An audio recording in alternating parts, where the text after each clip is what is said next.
నమస్తే అండి. నమస్తే. ఇది ఎప్పుడు ప్రారంభించారండి? 2002లో స్టార్ట్ అయింది సార్. 2002. అంతకుముందు ఇది భద్రాచలంలో ఉండేది.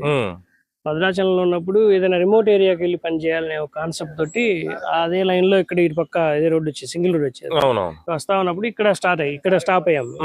ఇక్కడ స్టాప్ అయ్యి చూసినప్పుడు కొంచెం ఏరియా కొంచెం ఆప్ట్ గా అనిపించింది. బాగా రిమోట్ ఏరియా, బయటికి ఇక్కడికి అసలు సంబంధమే ఉండదు, బాగా ట్రాన్స్పోర్ట్ చాలా దూరం ఉంటుంది. అందువల్ల ఇక్కడికి వచ్చి ఇక్కడ ఏదన్నా మనం వీళ్ళకి చేయాలని చెప్పేసి ఫస్ట్ ఈ ఏరియా చూసాము. ఈ ఏరియా కొంచెం కొనేసి తర్వాత విలేజెస్కి వెళ్ళి చూసినప్పుడు విలేజ్ చాలా పూర్ గా ఉన్నారు. మీ ఆలోచన చాలా గొప్పది. 20 సంవత్సరాల క్రితమే ఇక్కడ ఒక సంస్థని స్థాపించడం, మిమ్మల్ని ఎలా రిసీవ్ చేసుకున్నారు ఇక్కడ ఉన్న ప్రజలు? అప్పుడు వీళ్ళకి అసలు సమస్యలు అంటే కూడా తెలియదు.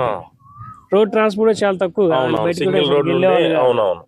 సమస్యలు అంటే తెలియదు. కానీ మేము ఏం చేసామంటే మేము డైరెక్ట్గా వెళ్తే వాళ్ళు మనల్ని వేరే పర్సన్ లాగా చూసేవాళ్ళు.